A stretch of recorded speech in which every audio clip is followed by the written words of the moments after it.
నేను ఎప్పుడు ఆయనను ప్రేమగా బాలయ్య అని పిలువంటారు, కానీ నాకు ఆయన ఎప్పుడు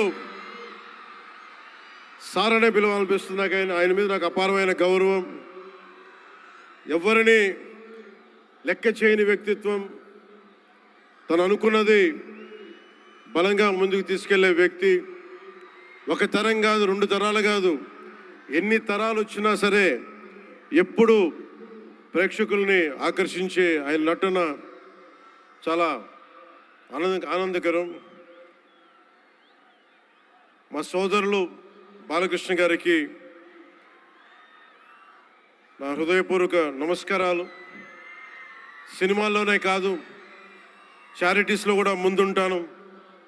ఆ చారిటీస్ని గుర్తించే నరేంద్ర మోదీ గారి నాయకత్వంలోని కేంద్ర ప్రభుత్వం వారికి పద్మభూషణ్ అవార్డు ఇచ్చి,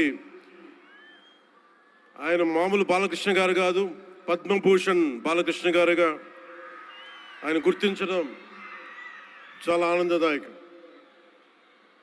28 సంవత్సరాలు పూర్తి చేసుకున్న ఈ సందర్భంలో ఎన్టీఆర్ ఈ ట్రస్ట్కి చాలా అద్భుతమైన భవిష్యత్తు ఉండాలి, ఇంకా వేలాది మందికి సహాయం చేయాలి. నాకు చాలా ఆశ్చర్యం కలిగించింది. చాలా సైలెంట్గా చేసుకెళ్ళిపోయే ట్రస్ట్ ఇది. నాకు ఎలా తెలిసేది ట్రస్ట్ గురించి అంటే, చాలామంది డాక్టర్సు విదేశాల నుంచి వచ్చి అక్కడ విదేశాల్లో మేము డబ్బుల కోసం చేస్తాం, కానీ దేశానికి వచ్చి ఎన్టీఆర్ ట్రస్ట్కి వచ్చి చాలామంది గొప్ప ఆంకాలజిస్టులు వాళ్ళందరూ వచ్చి సేవలు చేయటం ఎంత స్ఫూర్తిదాయకమో ఎన్టీ రామారావు గారిది తెలుస్తూ ఉంది.